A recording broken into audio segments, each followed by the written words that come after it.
Sininausingbu Prantaba Metina Taram Nokshari. I Ngaranshi videos is Sininausing Marirak Takpani. Adabu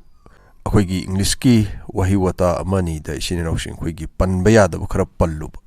Asinamaram Werga Wigi monetization the Hangamapan Masugi Ama Yauri Maduhe Ulak Adunamaram Werga Sininausing Tagat Pasi Yagidre. Kwegi Huzikshe Bangladeska India Sininausing Mariche no Monomagi. Pasalakta baduna tauri Bangladesh na koigi Turkey na saba drone sizinarga India gi border da thazlai India gi state option gani adu tawgani ada tawgani haibina singba kya ama koina tari Bangladesh ki nga phaba jahazani koigi singnaba mawongda leirambani haibagi damakta India gi coast guard na pharami Bangladesh ki interim government saina satuna saina gi officials singa unabagi pawna singba isiniraw singna mamangdagi soidna adum Tabiramgani Bangladesh the Toibe Irang Amasung Bangladesh ke India ga Nuksinataba Mariji sum Hengla Ibasida Mapalebaki Kujabra Wangni Yauragana Karam Balebak Weram Gaduino Donald Trump na Quigi President in a Laglagadi Uzik Saunariba Unkanariba Asia Pakidra Asisu Wahangniko Lan Tulaglagadi Pakistan su Yakslakadra Pakistan Yakslapagi Sansam Wang is in Roshan Adu Ergadi Sainati Yaruk Pia Yaruk Tabasuya Sena Yaruk Lagadi America Sukuigi India gi Matingda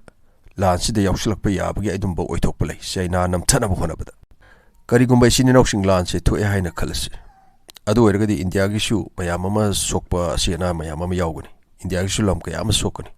Adabu Indiana Loxliba Kuigi Pakistan gi Sarukse Masi Indiana Amugloxin Kineba Aduka Pakistan gi Manung Panam Hajina Indiana sanction Bangam Gane Bandakti. Aduga, Akwigi Bangladesh ki di economy pura like Hata Akrani Sininoshing. As it talked about Suashinuko, Topasu Pamde. Sininoshing Quena Bangladesh Pay Fati, India Pay Fati, Hain Hundring a Nangdring Aida. Aquena Sininoshing Huzi, Kanariba Singshare, Mamutana Kangnaba Bangladesh ki history Mate Amatanga. Haujikta Quigi, Maming Tanar Pogum Tauriba. Interim government Lusing Liba. Muhammad Yunus ki matang da koi khara khangina kisi lan je thok ta bana phai ko isini noksing lan na kari sukana ba por ohi mangja bangak tane por ka doisi aduna aigi mod haijo hairagadi Bangladesh amsung India kaidong ite sulan suk na ro adugi oiba mosu ai video sige aroiba sarukta ai thamjage kari maram gino haibedu British na satkraba matung India Pakistan semle Pakistan ani thongna semlami West Pakistan Haibam ne East Pakistan Haibam ne East Pakistan Haise ngasigi Bangladesh asini Bangladesh semna bhona badalan soknarmi Maski tang kunmanga 1971 dagi December gi tang taruk 1971 pauba aduga 1974 da East Pakistan ase Bangladesh haiduna khangnarmi lan asina maram werga mioi 3 billion muki punsi mangki aduga Nupi lak ani mug izat manghan birami hairi masi internet ke riponi siniraw singaina thir sudum phangani aina pungai haijan basunati lanasida USA amasung Sainana United Pakistan oiduna leinaba kaidana ba honabada West Pakistan gi mating pangi haibidi East Pakistan amasung West Pakistan se kaidana ba punjalakan leinaba adugi damakta akoigi Saina amasung United States na kanagi mating pangi West Pakistan huzik Pakistan oiribse sigi mating pangi Amasung India Russia na independent Bangladesh ama siam na bhonabada East Pakistan gi mating pangi Sheikh Mujibur Rahman na lusingami Bangladesh ki ningkha tamna bhonabada ahanba Bangladesh ki president su oirami 25 January 1975 tagi oirapaduna 15 August 1975 ta nongmaina kaptuna hatki masa manga thamlami masida Sheikh Hasina na masa ahanni 20 September 1947 da poki Tarasuba Bangladesh ki Prime Minister oina Thopurami June 1996 tagi 2001 phauba Mathang amuktam 2004 phauba purami Sininausing 2004 da kari thoki haibidi akhoi su hena khangedanako Bangladesh ki matam sangna Thopubi Prime Minister oirami August ki tang manga da akhoi gi 2024 da koi sininausing Bangladesh ki Army Chief General Wakar Jamanna Sheikh Hasina se thabak tagi pothare haina maina lauthoraki Sheikh Hasina Bangladesh Thadoktuna India da senki Hauji India da sangjapam lauduna leiri Mahangna India Thadokraba matung Bangladesh ki lanmi Chief Wakar na pun responsibility lorami amasung lauthoklami interim government ama semgani haina sahi yankhai nipan surba lanmi gi sip asi Sheikh Hasina ga mari mata amasu thoknari Bangladesh ki lanmi gi sip worker na matam amada 1997 dagi 2000 phawba lanmi gi sip oiramba hana mamang do oiramba ni kuisini noksing Muhammad Mustafizur Rahman gi masanupi lobani Mustafizur Rahman asi Sheikh Hasina gi di makhurani haibidi magi di uncle ni aduna hujik Bangladesh ki lanmi gi sip oiriba asi Sheikh Hasina gi di imung manung haiba tare ko adubo hujik isini noksing August ki tang nipan dagi interim government lusing liba Muhammad Yunus ki matang da khara mukhang minasi 20 June 1940 da poki masagi sahi 84 sure Masi isini noksing award ke ama phangre masing khangdana akhoi gi masak na iba award khara gi maming panjarabada 2006 da Nobel Peace Prize phangki 2009 da United States ki highest civilian award Presidential Medal of Freedom phangki 2020 da International Olympic Committee haibidi IOC na Olympic Laureate Award piki isini noksing Muhammad Yunus se lariyam na hairakpa miyoini economist entrepreneur politician amasung akhoi gi civil society gi lusingba oirei Nobel Peace Prize phangliba si Grameen Bank hawdoklam microcredit microfinance hawdoklamba masigi concept puthoklamaba asidagi ni isini noksing hawjik leiba kaya amana mana hawdoklamba microcredit microfinance ki concept se isini noksing apply tawri India da so apikpa loan piri bank kaya amana isini noksing ko Rural Bank dagi aigi nupi gisu loan masa madum lawri ko sumaina masi kanana hugdoglam ro masigi concept se haibda khoi gi Muhammad Yunus na hugdoglam bane aduna hana khoi ni heta kari haigani hairiba misaka se khoi na hana heta phatti haina adumaina hana khan khiroisi hana munna yengminagi si ko masigi sini noksing concept se ahan bada Bangladesh da hugdoraki ko na mai pagle asdagi leibak ataina magi concept se apply tawba honare Maki mapase khigi sini noksing sana saba miyoini aduga magi mamana housewife masimanaw mapan gi manungda Muhammad Yunus na ohum subani maki apokpi mama se wakhan gi anaba makaklei asina maram oiraga khigi nungdang athengbada tumba yadaba adumaina he toina tawrami hairi asina maram oiraga Muhammad Yunus su tumlamdi hairi sini noksing angang oiningai maram di karigino haibda maki mama gi wakhan gi anaba sina maram oiraga Mapada oigira imung manungi masimanawdo oigira aso apan pirakadra haibagi damakta larik yamna pare yamna wakhan loksing leirakpa miyoini Sitangong da leiba iskun amada 10 class loiraba matungda Dhaka University da economic da isini noksing B amasung master losilaki 1960 da masagi sahi kun mathoi muk surakpa dagi Sitangong University da mana isini noksing larik takpi tambire Madu da su yausle larik tak tambi masagi sahi kun mathu surpa aduda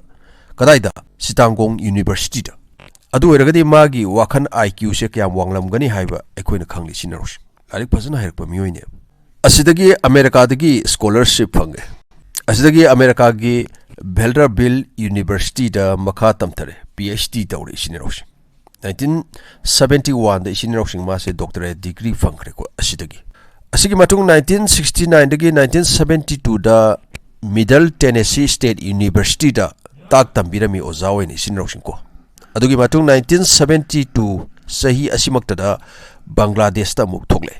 aduga Sitangong University gi Economics Department gi chairman oirami microcredit microfinance hogdokpa asina maram oirga makse Bangladesh ta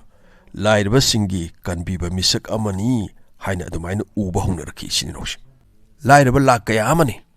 makoi gi hingbagi punsi ase phagadalami basiman khara do oirabasu Pakistan ga sini noksing Bangladesh ka la loi khraba matungda Bangladesh da lairaba se yamna hingalame lan ki chaithiang asina maram oirga aduna thabak masa tawjariba sing asida awaba kaya ama mayong narami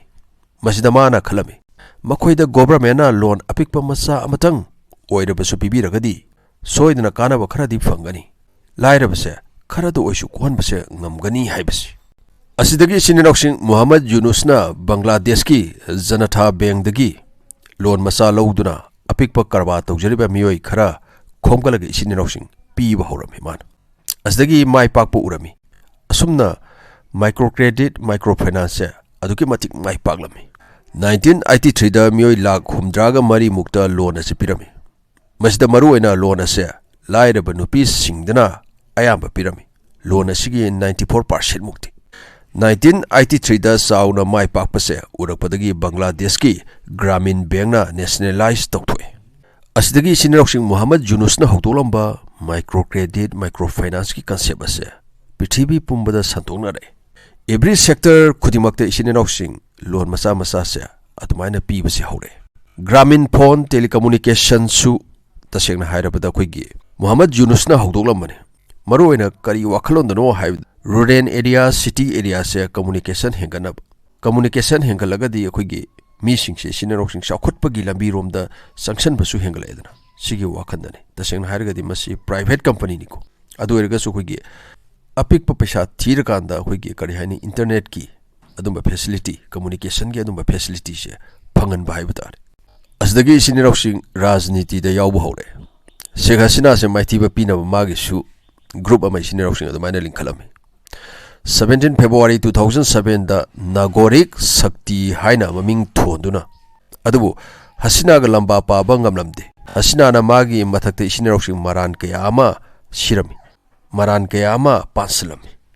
asidagi phadura kaisum sang da sulerami tha taru asidagi sinroksing rajniti da yawraga su mase sinroksing khogi yam kanna mang thadana yaw ba haibidu oiraktare masidagi sinroksing mase pothaba se pamle aduna Thar May 2007 da magi party se sinroksing thupsan kare adubu mafam singda mase salaga khoigi kai haini miyoi bagi kanana bagi matang da lecture economics ki matang da semilon ki matang da lecture se pibidi mase sinroksing lepamde Bangladesh da thoglibe irang asdagi Hasina sien khraba matung sinroksing Satra singna Yunus da interim government se lusing binaba haibda ahanbada yaramdi magi tawgada thabak kaya ama wali haiduna Konadi khanglaki masi lusingdragadi Bangladesh ki phipamse hena sokchalagani haibasi asdagi Satra singna khoigi interim government gi prime minister oilo haiba hore masagi sahi marphuga mari surakpa asda Yunus interim government se mana lusingagu hojik saliko is amasung West Pakistan gi lan urapa misagni Yunus economist ni aduna lan tawragadi leibak ama sakhutpagi lambida maning halakani haibase man hena khangba wapamni sinroksing adubu paliba sarkar se sinroksing ama semlabanina masigi mafam ama sinroksing sana lepnaba honabada atopa leibak India nungsidaba singna hairakpa amasung Bangladesh da su sinroksing India yabasu leiribani yadabasum leiribani ko hairakpadu khara tathok tasin tawrakanda adum satpa haibase masi haunabini adubu Muhammad Yunus kumba ariklashu haiba khoigi wakhan kayam leiba dagi khoigi microcredit microfinance ki wakhalon puthoklamba misak amakhakna lan tawraga leibak animakse wanaba honaba haibadudi economy sauthanaba honaba haibadudi kaidongai desu silakani haibase ai sungta thajde atopa ma panagade khang Sheikh Hasina su nataba adubu sinroksing Pakistan na sauna yakusilakanda khut thingchendana khotana tawdana lan se thoknaba dumaina hauragadi madagi matang haiba ngamde sinroksing lan thokloi haibasu makhata na nainamina gisi India amasung Bangladesh ki matang se ngasina aroibo oirosi asi haraga puran thaba baitaina kainana ba yathangni jari kanglei pak imana yaifare yaifaminarsi